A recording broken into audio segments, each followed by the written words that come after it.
Welcome back to CS520. In this session, I'm going to talk about the representation of characters in strings.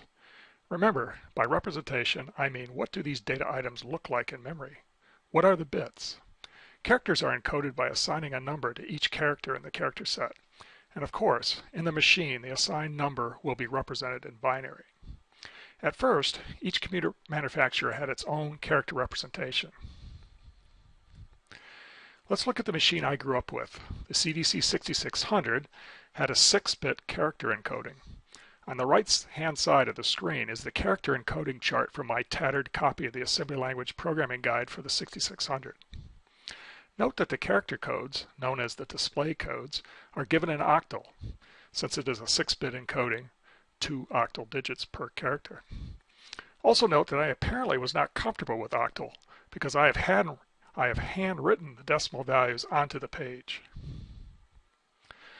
But 2 to the 6th is only 64 characters, so there was only room for the uppercase letters, the digits 0 to 9, and punctuation, space, and special symbols. So in particular, there was no lowercase.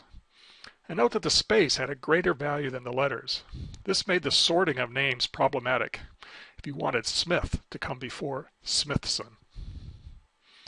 Again, this machine was designed for number crunching and not text processing. Oops, let me get rid of this.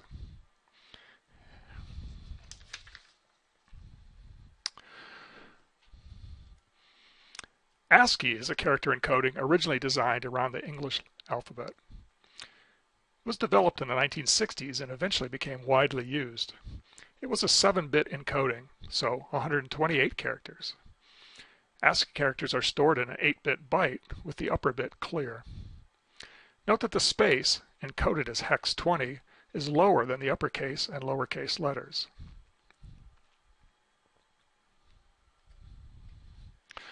C strings are usually encoded as a sequence of ASCII characters. They are always null terminated, which means they have a 0 byte on the end. Let's look at an example. How will the string ABC appear in memory? What are the bits? I'm assuming that we are on a modern computer with a byte-oriented memory. Let's go back and get the ASCII values for A, B, and C. So let's see, lowercase a is 61, so there's 61, 62, 63 in hex. So the representation will be a byte containing the ASCII code for lowercase a, 61 hex, followed by a byte containing the ASCII code for lowercase b, 62, followed by a byte containing the ASCII code for lowercase c, 63, followed by a byte containing all 0 bits, the null byte on the end. These bytes will be at increasing addresses in memory, which is indicated by the n, n+1, n+2, and n+3. A favorite trick question of mine: does it matter whether we are on a big Indian or little Indian machine? Does the representation of the string ABC depend on the Indianness of the machine? Think about that for a second.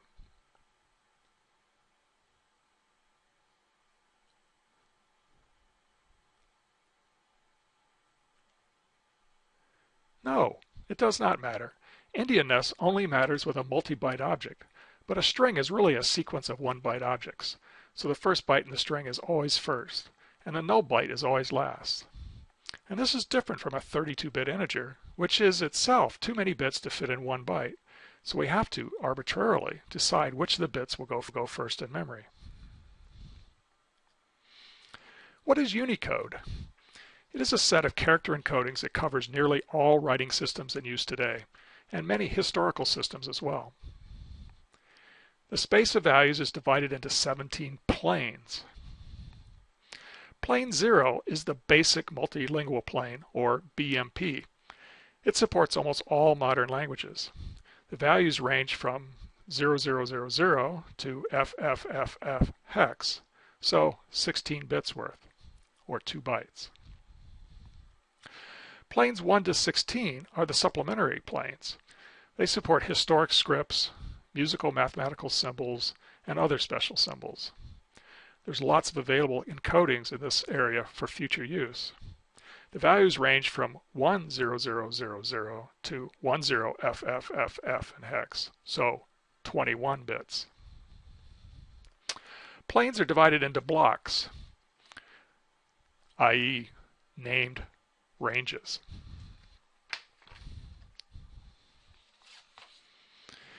ASCII is the bottom block in the BMP, and this block is known as the basic Latin block.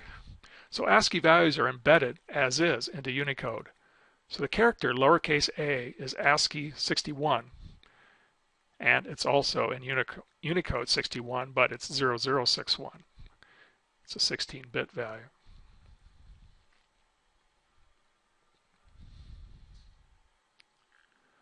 There are some special encodings in Unicode. The byte order mark, BOM, is used to signal the Indianness, the byte order of a text file or stream containing Unicode. A Unicode character in general will not fit in an 8-bit byte, so Indianness is an issue when we store Unicode into memory. A BOM has no meaning as a character. It's encoded as FEFF. And FFFE is a non-character, meaning that it cannot legally appear in any exchange of Unicode.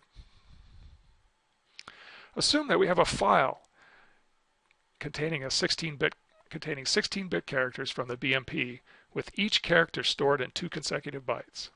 If the file starts with a BOM, then the Indianness of the file can be determined.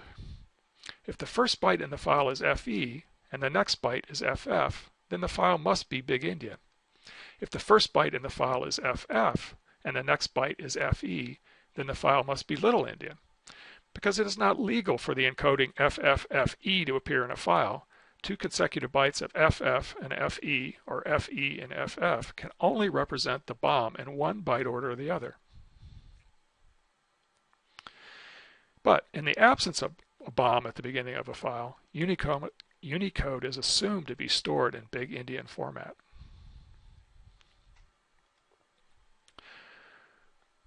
There are a total of 66 non-characters in Unicode. These cannot be included in any exchange of Unicode. There's values at the bottom, I guess I should really say the topmost values in each of the planes. The BMP being plane 0, and the other planes, the supplementary planes, being 1 through 16. And also there's some special values FDD0 through FDDF, which are also characterized as non-characters. As we saw, FFFE is important for the BOM.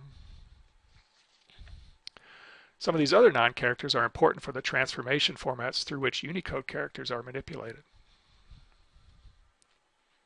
Let's look at UTF, which stands for UCS transformation formats. UCS stands for Universal Character Set. This is the character set encoded by Unicode. There are 3 basic transformation formats. UTF-8 encodes Unicode in 1 to 4 bytes. ASCII gets encoded as 1 byte. It's the dominant character encoding for the World Wide Web. UTF-16 encodes BMP characters in 2 bytes and encodes non-BMP characters in 4 bytes. In some cases, this can be more compressed than UTF-8 for some blocks of the BMP. UTF-32 is a fixed size representation of Unicode characters, but obviously wastes some bits.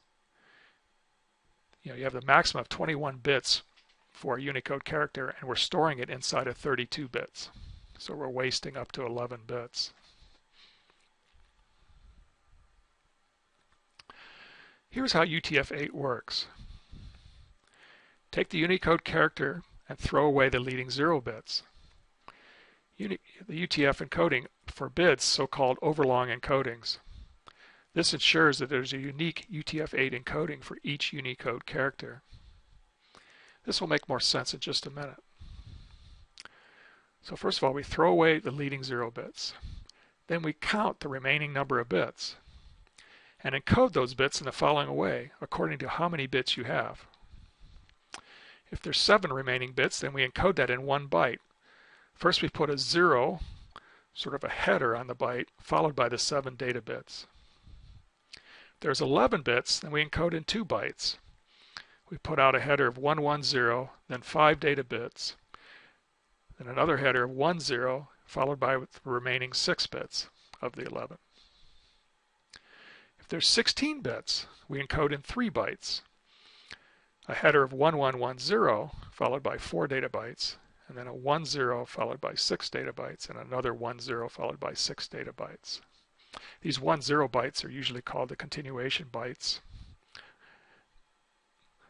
and the first byte in the sequence is usually called the start byte. Finally, there's the 21-bit case. We encode this in 4 bytes. The header is 1110. Let me try that again. 11110, followed by 3 data bits, and then 3 continuation bytes, each containing 6 data bits.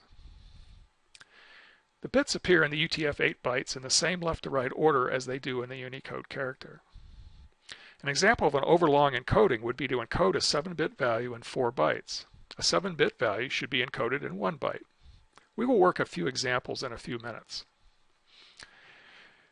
Note that the number of 1 bits in the header indicates the total number of bytes in the 2, 3, and 4 byte encodings. This is a key way to remember how this encoding works. And the trailing bytes, or the continuing bytes, the continuation bytes, always start with 10. The encoding is self-synchronizing. Start bytes are distinct from continuation bytes. They can be determined by their header. You can look into the middle of a UTF-8 stream and find the Unicode character boundaries. Let's look at possible errors in UTF-8 streams. A sequence that decodes to a value that should use a shorter sequence, is an error. That's the overlong form. An unexpected continuation byte. You are expecting a start byte, but you get a continuation byte. That would be an error. A start byte not followed by enough continuation bytes. That's another error. A 4-byte sequence starting with 0xF4 that decodes to a value greater than 10FFFF. That is, you end up with a value outside the range of Unicode values.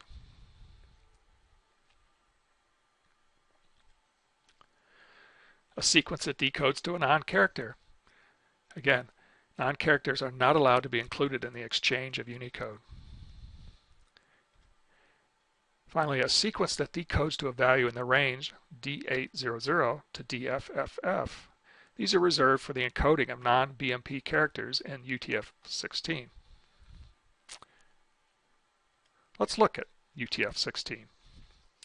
One UTF-16 code unit, 2 8-bit bytes, are used for each Unicode BMP character.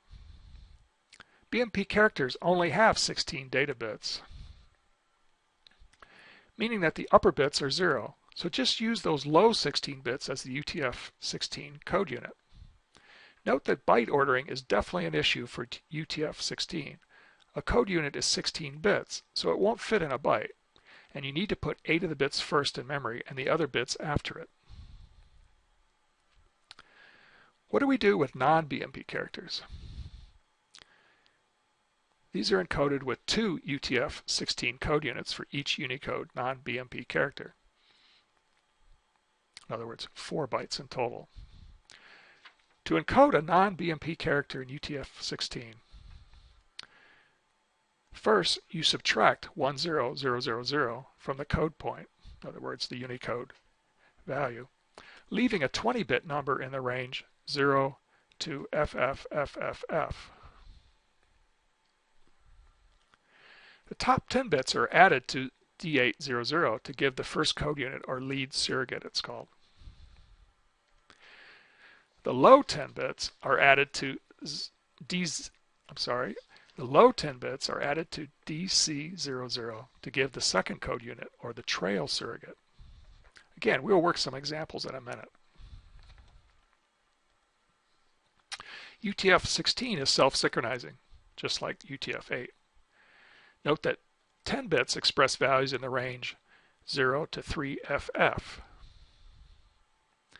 So lead surrogates will be in the range D800 to DBFF.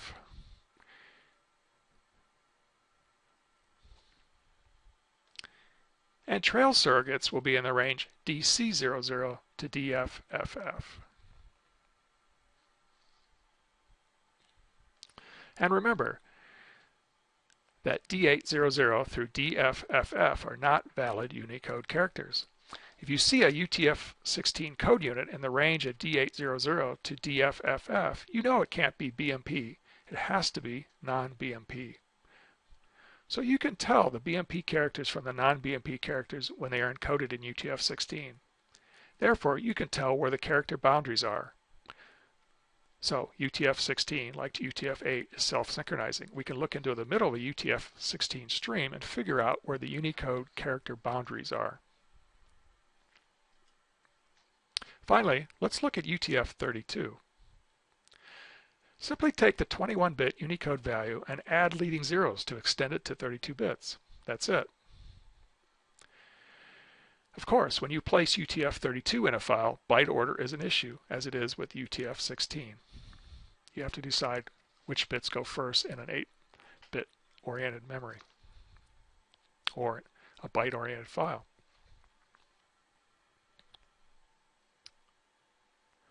Okay, this would be a good place to pause the video, get up, do what you need to do, then come back to look at some Unicode UTF translation examples. Okay, let's work some examples. Let's start with the lowercase letter Z, which is ASCII 7A16. How would that be encoded in Unicode? First of all, Unicode character, since ASCII is embedded in Unicode, the Unicode for that is also 7A. And how would that be encoded in UTF-8?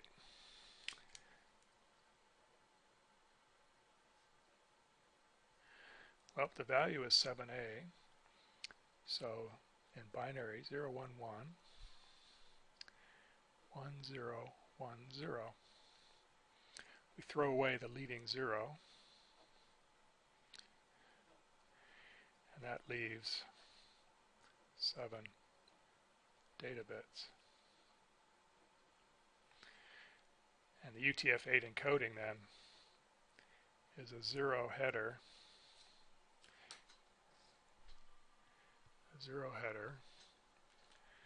followed by the 7 data bits, 111, 1010. And not surprisingly, we get back the 7A. Every ASCII character appears as itself when it's encoded in UTF-8. That was actually one of the goals for the encoding strategy. What about UTF-16?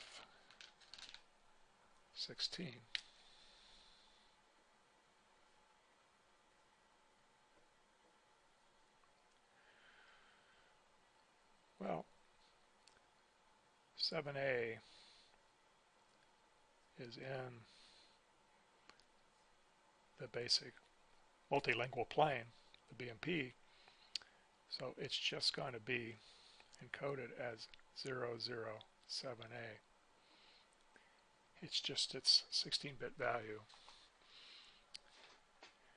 And of course, at this point, we have to consider Indianness, because if this is going to be written to a file in Big Endian format,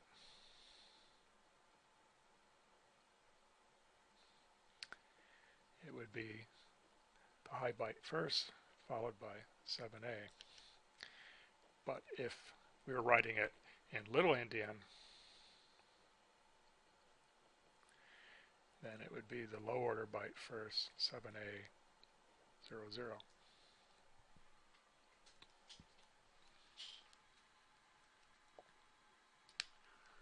Okay. What about UTF-32?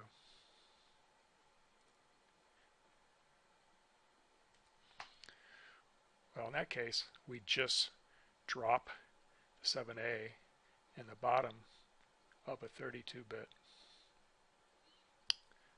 container. Okay. And again, you'd have to confront the Indianness of this if you're going to write it to a file. So in Big Endian format,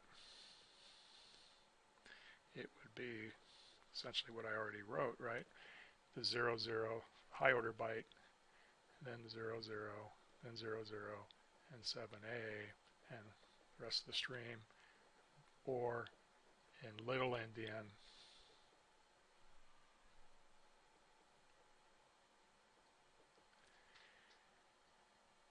it would be the 7A first, followed by the high order bytes. Okay.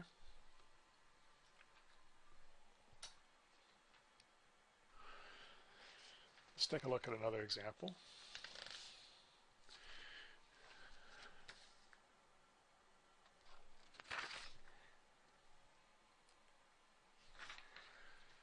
This is actually a character from the language Fana,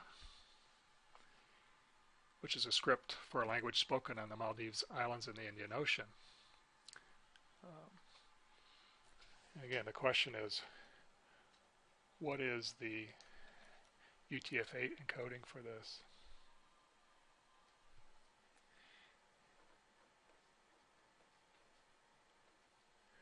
Well, let's write the number in binary first of all.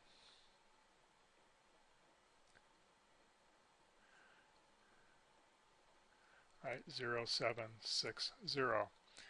Again, we're going to throw away the upper bits, the upper 0 bits, sorry, upper 0 bits, and then count the remaining bits. That's 11 bits.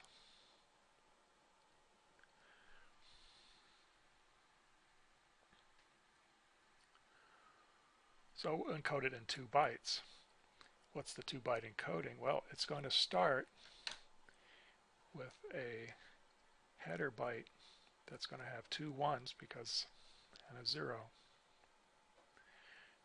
because it's the 2-byte format. So the header will have 2 1 bits in it. And then we copy over the data bits, left to right order. So I'm going to have 1 1 1 0 1, right? Those 5 bits go there, and I'm going to have a header. Let me get all continuation bits have a 1 0, and then the remaining 6 data bits go in here, 1 0 0 0 0 0.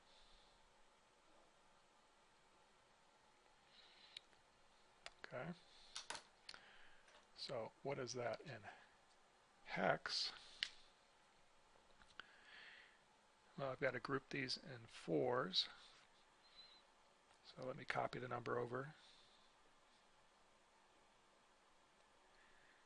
All right, so now I'm grabbing these 4, these 4, these 4, and these 4. And finally, in hex, try to keep the paper straight. What is this? This is a C plus 1. That's a D. C plus 1 is a D. That's 8 plus 2. That's an A. That's a 0. Let me check my answer. I managed to get the right answer. That's always good. Okay, this is UTF-8. Even though it's multiple bytes, there's no byte ordering issue here. This would be output with the first byte first, of course, second byte second. So Indianness does not matter here. Right, it's a series of 1-byte objects. Again, UTF-8 is a lot like an ASCII string. It's a series of 1-byte objects. Okay. What about UTF-16 on this one? UTF-16. Again, it's in the BMP, so it's just going to be one UTF-16 code unit. It'll just be 0760, and Indianness is an issue now because this is a 16-bit quantity. When we break it into bytes, we have to go put one first. So again, big Indian would be the 07 first, followed by the 60, and little Indian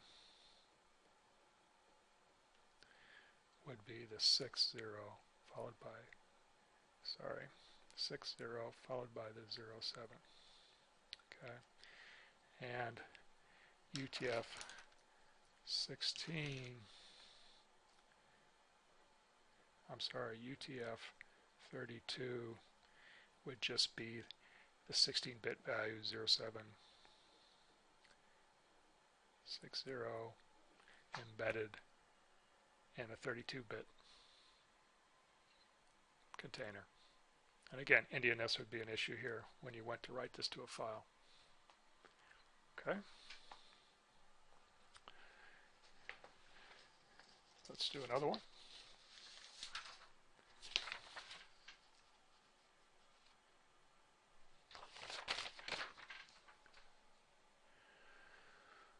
Here's a character from Javanese. Again, let's start out with UTF-8. What would this character look like in UTF-8? Let's write it out in binary. 1010 is A, 9 is an 8 and a 1.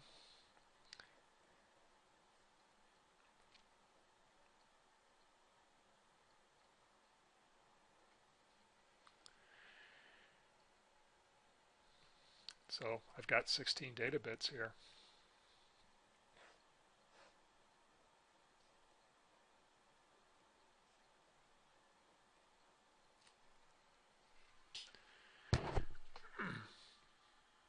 So we're going to encode it in 3 bytes.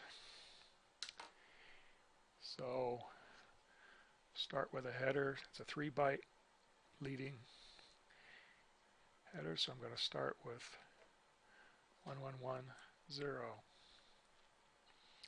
and then I'll start grabbing data bits.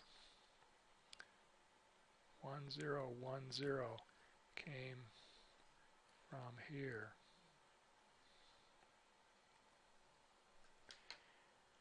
Then a header for a continuation byte, 10, and 6 data bytes coming from here, 100110.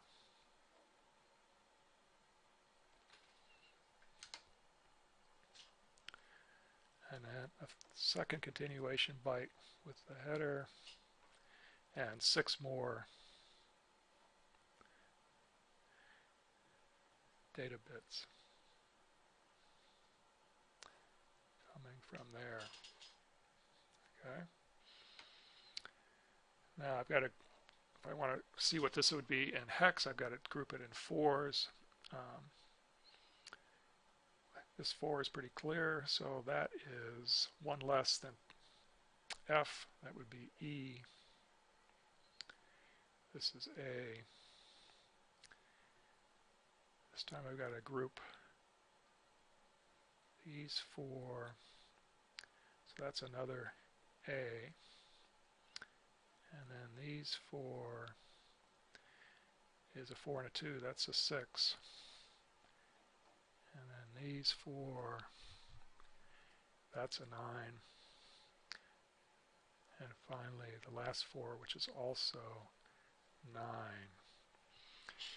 I better check that. EA, A6 99. That is correct. And again, it would be output in the same order because UTF-8, there's no Indianness about it. The EA would go first, then the A6, then the 99.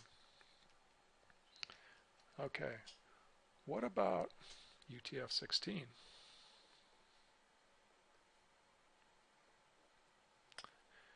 Well, but still, this character is still in the BMP. It fits within 16 bits. So it's just going to be itself. Right, it's going to be A999. And again, as we've seen, it would either be written to a file as A9 followed by 99. This would be, again, big Indian. Or it would be 99, A9, and little Indian. Okay. And UTF-32. What would that be? Again, we would just embed the number in 32 bits. So we'd put in 16 bits of 0 followed by the 16-bit Unicode value. And again, when you wrote that out, you'd have to consider Indianness. Okay.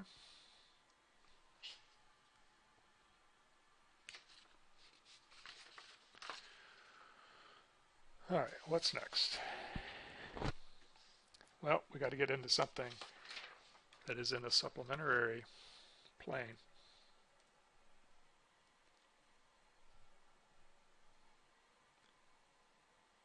Okay. 1, 2, 3, 4, 5 in hex. That's bigger than a 16-bit. Won't fit in 16 bits, in other words. So let's take a look at this one. What about, start with UTF-8.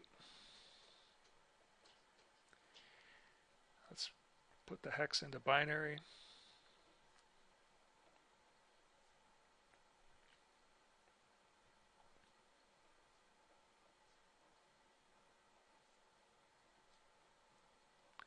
By the way, what is this character? I think it's cuneiform, actually. One of the earliest known writing systems. Okay, I've got it in binary. I get rid of the leading zeros. I count how many I have left. 4, 8, 12, 16, 17. So I've got 17 data bits.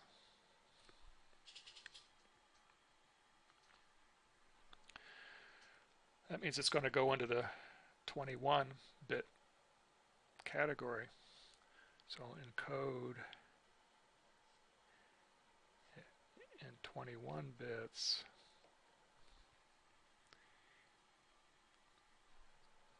in 4 bytes.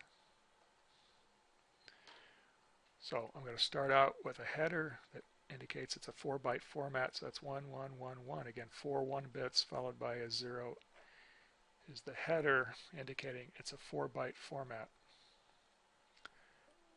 I'm going to grab 3 data bits now, these 3 data bits, to fill out the first byte. Okay, maybe I won't draw the arrows this time. It's getting kind of messy. My continuation bytes then always start with a 1, 0, and I'm going to copy 6 bits.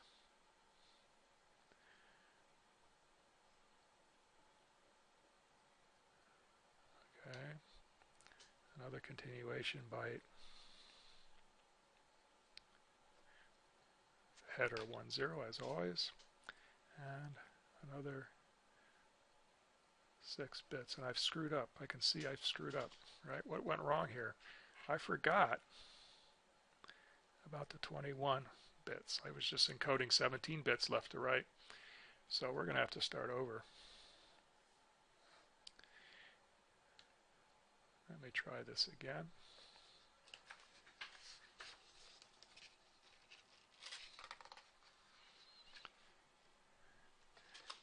Let's get a fresh piece of paper, I guess.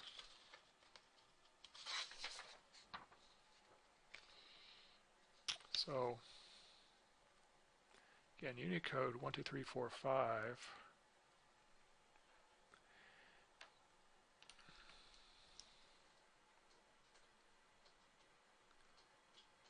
Unicode 1, 2, 3, 4, 5, which we're expressing in base 16. I put that in binary.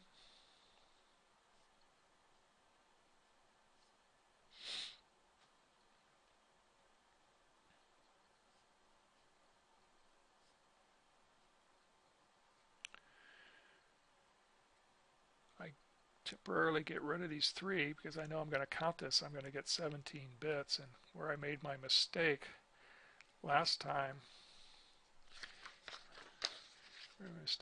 my mistake last time was realizing it's got to go into 21 bits. So I need to write those 21 bits, put the leading zeros back on, plus some.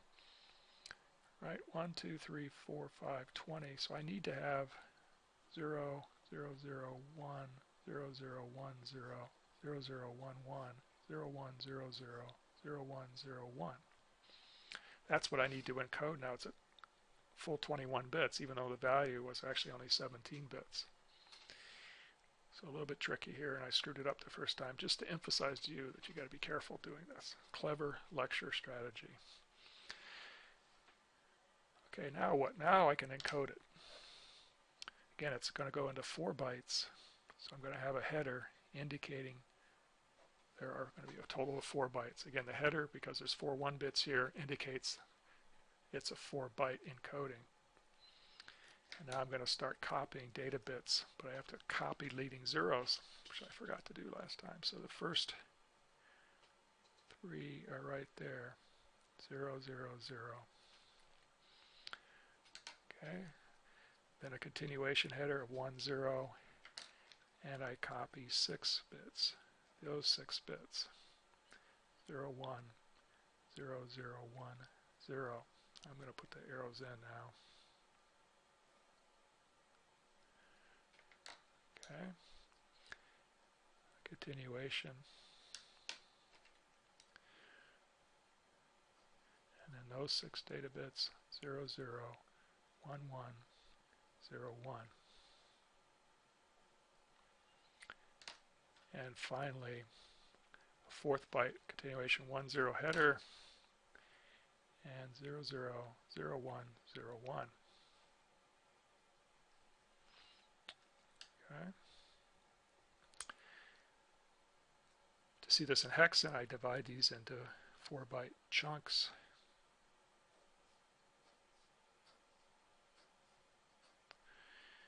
That's all 1 bit, so that's an F. That's all 0 bits, that's a 0. That's a 9. That's a 2. That's an 8. 8 and 4 is 12, and 1 is 13. That is D. That's an 8. And that is 4 and 1. That's 5. Let me check that. What's the odds that I'm going to get that right?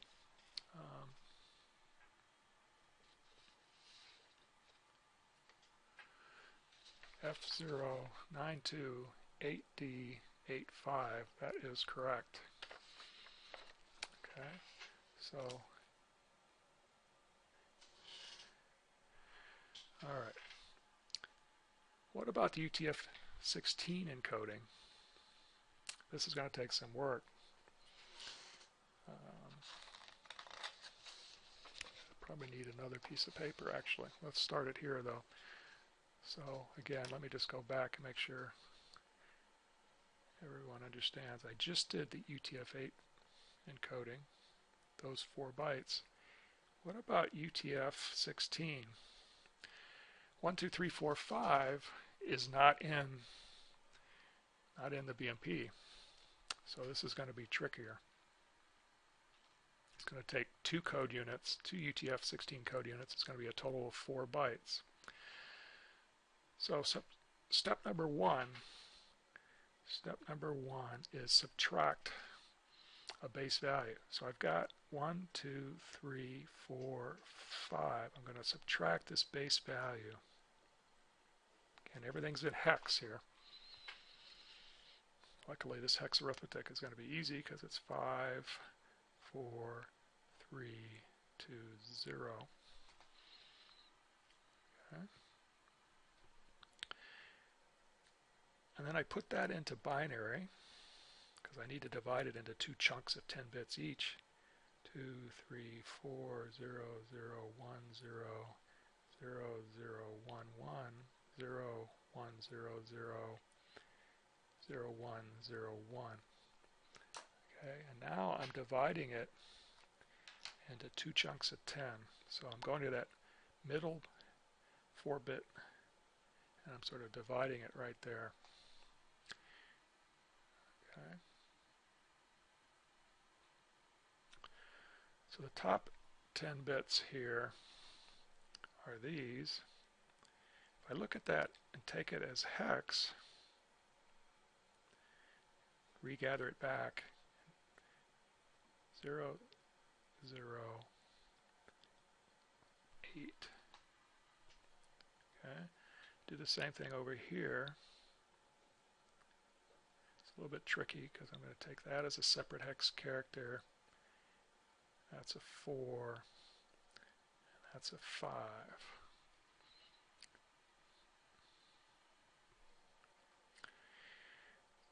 Okay.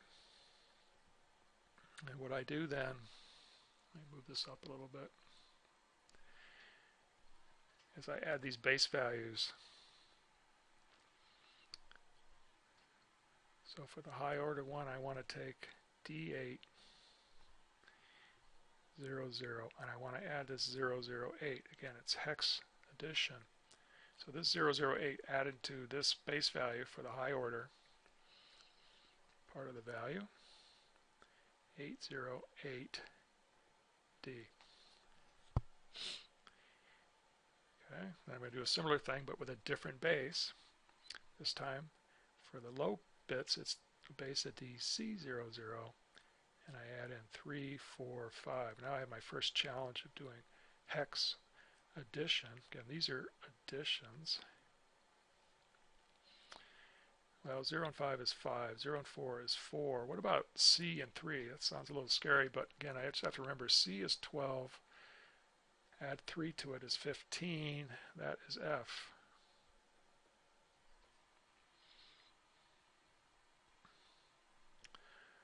So this was sort of step 2. And finally, the final result here, step 3, is just we're going to have those 2 bytes, right? I'm going to have D808, not bytes, these are UTF-16 code units, technically.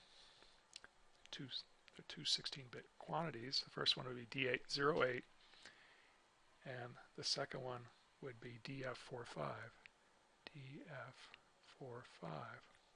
That's the UTF-16 encoding. Let's put that in memory. So step 4 is put it in memory. It's going to take 4 bytes. So it's some memory address. And then 3 additional bytes above it. And I said I was going to do it in big Endian, I think, right? So big Endian means the high byte of the code unit will go first.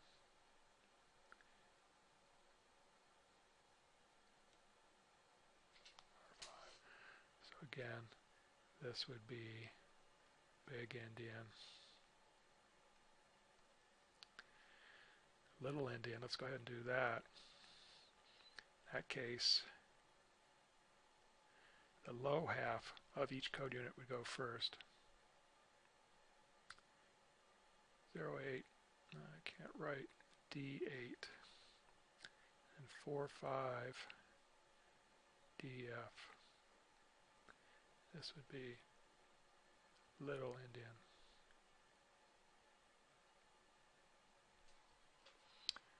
Okay. Little Endian. I don't know where that A came from.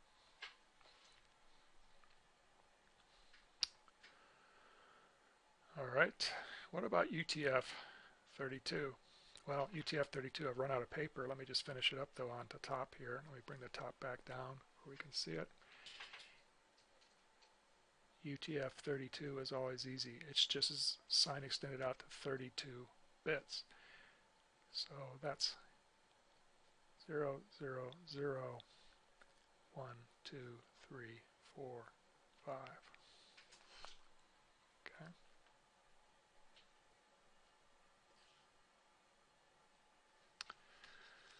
All right.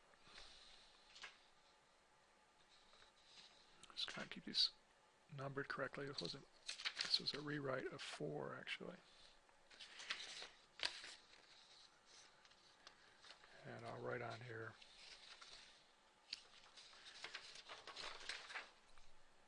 on this one I stopped A to start over.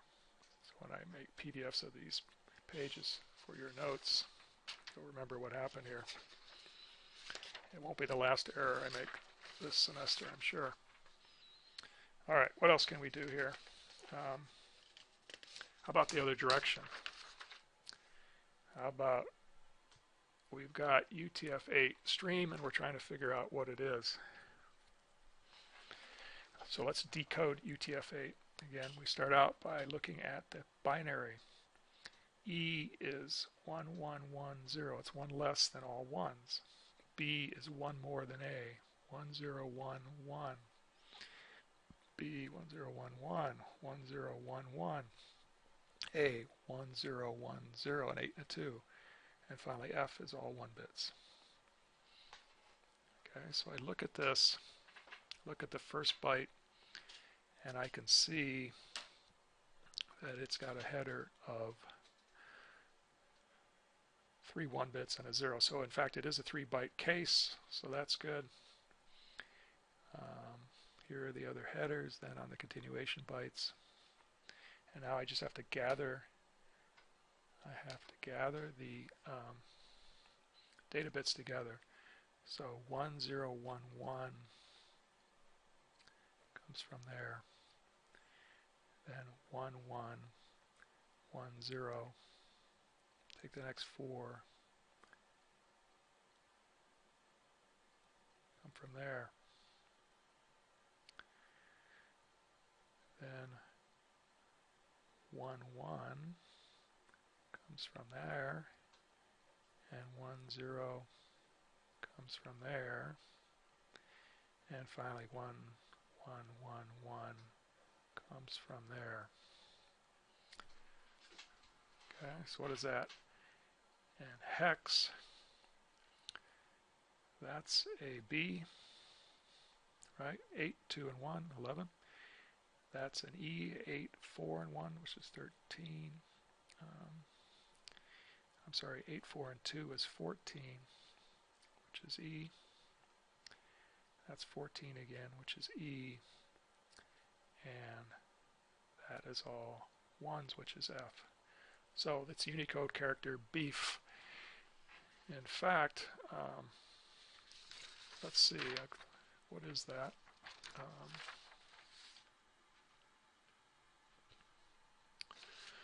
It's a Hangul syllable, which is from Korean, apparently, that character. Okay, let's do another UTF-8 decode.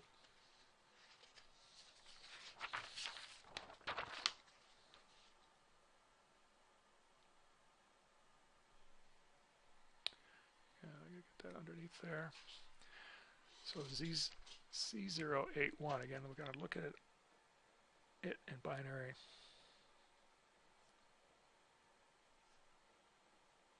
First. And we're going to look at the first byte and see what kind of header we've got there. It's got 2 1 bits, so it's a 2-byte case again, which makes sense. So the continuation byte has that header.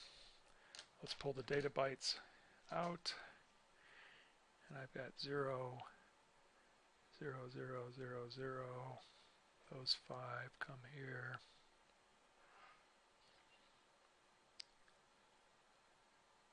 2, 3, 4, and another 6 down there, right? 1, 2, 3, 4, 5, 6. Those 5 together, those 6 together.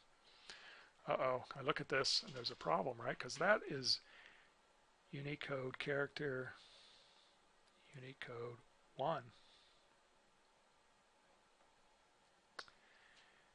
So this is an error.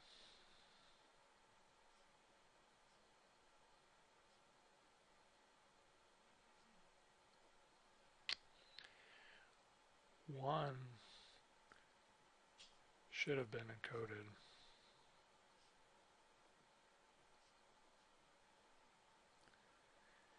In 1 UTF-8 byte,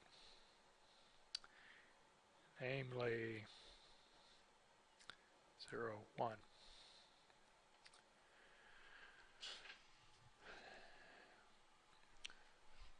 So this is the so-called overlong encoding. Is an error.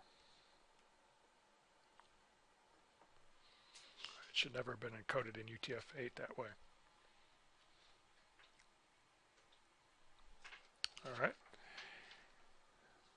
With another UTF-8 stream. Again, we got to look at the binary. D is 1101. 7 is 111. B is 1011. 3 is 0011.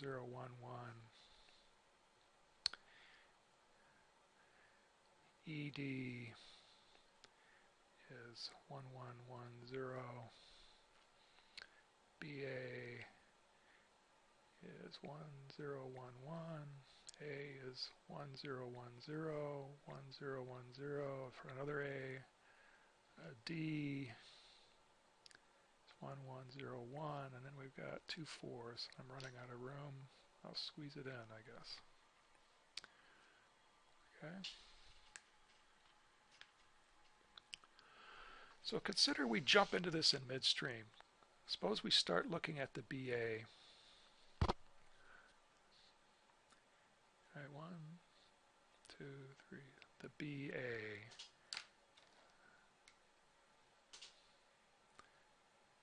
That is this piece of the binary.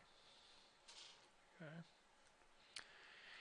So suppose the question is we jump into the middle of the stream and we want to figure out where the Unicode boundaries are. Well, we look at that value, we know that's a continuation byte, right? It's not the beginning of a Unicode character.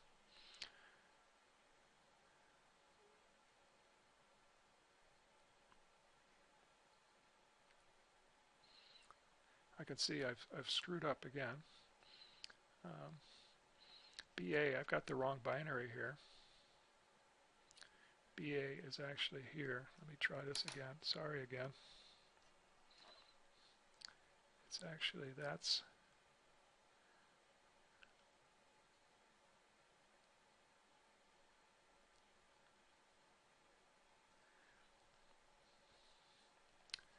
one, 2, 3, 4, 5, 6.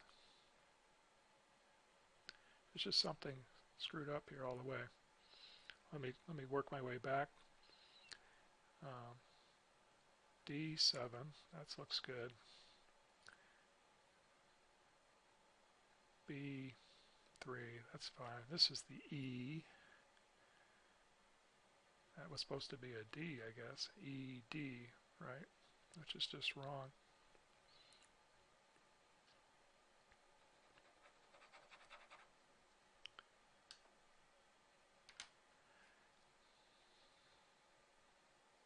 ED was supposed to be 1101. There's the ED. Now the BA was 1011.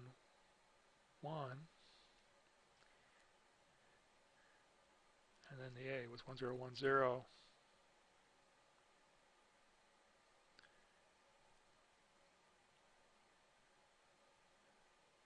The D is 1101, and we've got 44. Okay. So let me try again. The question is, we jump into midstream. We look at the BA, and we want to know where the Unicode boundaries are. Okay.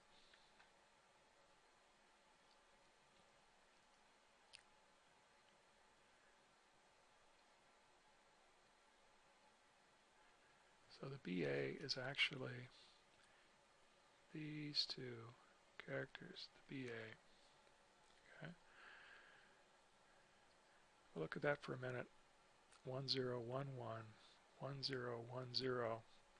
I look at that and I realize that is not the beginning of a Unicode character.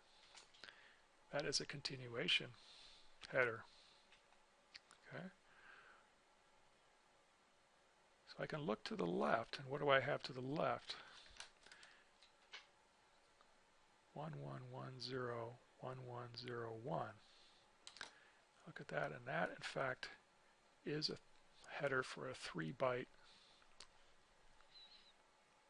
UTF-8 encoding. If I look over to the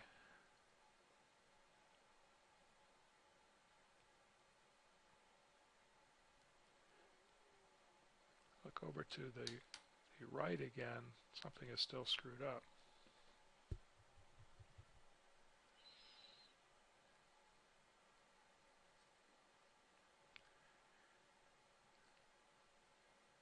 I guess the thing that's still screwed up is I don't have the right number. I have 1, 2, 3, 4, 5, 6. 1, 2, 3, 4. Yeah, I don't have enough bits still. Sorry. This has been a disaster, hasn't it? Over here, I should have had 10, 10. Okay. So in fact, the bits to the right here are 10, 10, 1101, which is another continuation header. Okay. The bottom line, what I'm stumbling around trying to show you, is that you can jump into the middle. I can know that the BA is a continuation character because of the 10 on the front. I can look to the left, find the header that contains it. It tells me it's a 3-byte encoding of a Unicode character. So in fact, those are the nearest boundaries between the Unicode. The BA is in the middle of a Unicode character, the encoding of a Unicode character, and it's got a byte on either side. Okay. This is the property of being self-synchronizing. Headers are distinguishable from each other, so we can look in and find where the boundaries are between encoded Unicode characters. Okay. So take a look at that, see if you can decipher that. We may need to go over that in recitation. I may have confused the heck out of you there.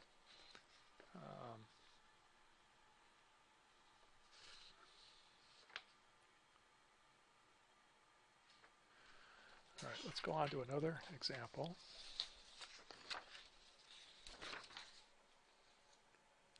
This time, let's take a look at UTF-16.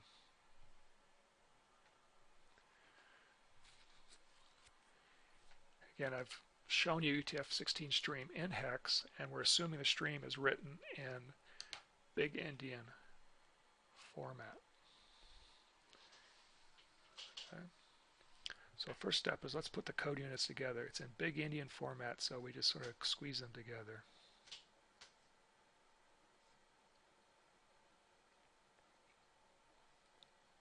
All right, there's 3 UTF-16 code units there.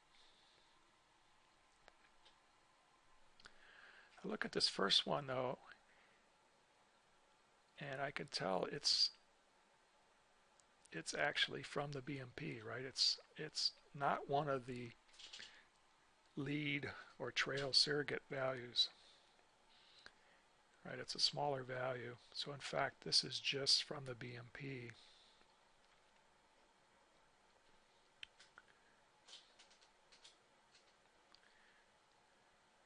and it's just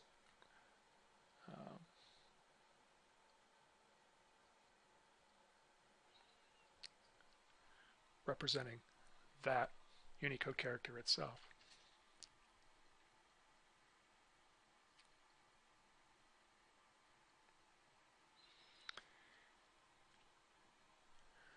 Okay. So that's the boundary between one Unicode character. Let's look to the right now. These do look like surrogate values. They're in the range that we expect. So let's decode them. Right, the first step is I take the D802. It's a lead surrogate, so I subtract lead surrogate base value. That's an easy subtraction for me. 0002. And then I take the trail surrogate and I subtract the trail surrogate base value. Again, these are subtractions. So I get 0, 1, 1, 9.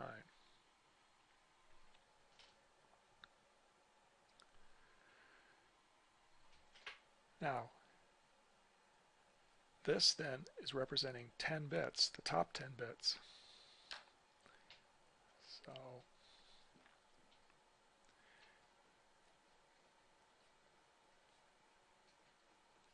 top 10 bits are from here.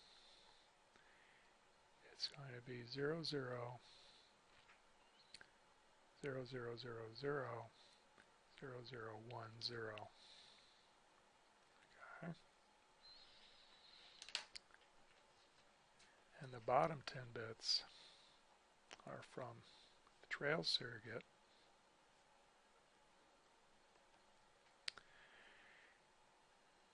And the bottom 4 are 9. And I've got 0, 0, 0, 1, and then the upper 2 bits are 0, 1 also. Let me get that all on the sheet. Okay. I've got to put those sequence of two 10 bits together. So I've got 0, 0, 2, 3, 4. Right, I pick those 10 up. They go there. And then I pick the other 10 up. 0, 1, 0, 0, 0, 1, 1, 0, 0, 1. From here, and bring them over and concatenate the top 10 and the bottom 10. Let's put that back into hex. Now I got to be careful. I do this right. I got to find the hex boundaries every 4 bits. So the boundaries are like that. So this is 0, 0, 9, 1, 9. And finally, I've got to add the base value to that to get the final Unicode character value. Okay, so I take the 0, 0, 9, 1, 9, that's coming from there, and I add this base value that's, we're sort of undoing the UTF-16 encoding. Remember that the first step was to subtract that value. In this case, when we're decoding, we're adding it back to finally get the final value, 10919. This is actually a character from the ancient Phoenician script. All right, I know I'm killing you, but let me do one last thing. I want to go back to the byte order mark, the bomb.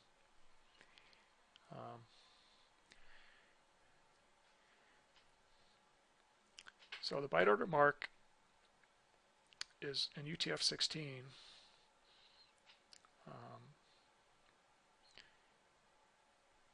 We can encode it, and if we, by convention, put the bomb out as the first thing in every UTF-16 file, then when we decode it, we can figure out if the encoding is big endian or little endian. So I look at this, and we're assuming the bomb is the first thing.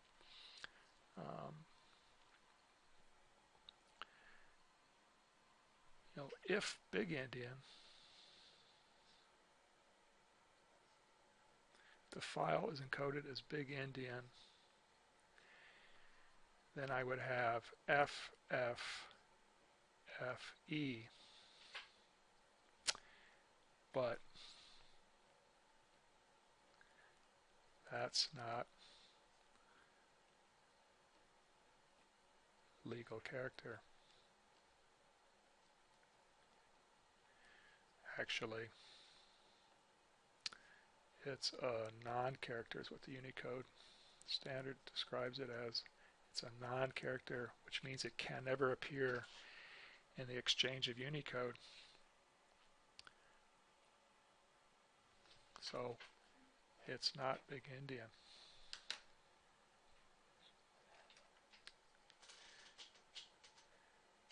So let's try out Little Indian. Little Indian, the FE would go first, right? And that's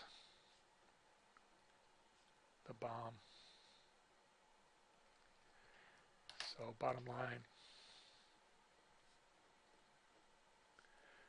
so the file is, in fact, Little Indian. So this is how the bomb can be used to tell your decoder whether you wrote your UTF-16 file as Little Indian or Big Indian. Okay, let's stop here. I know it's been a long slog, so take a look at this stuff and bring your questions to recitation.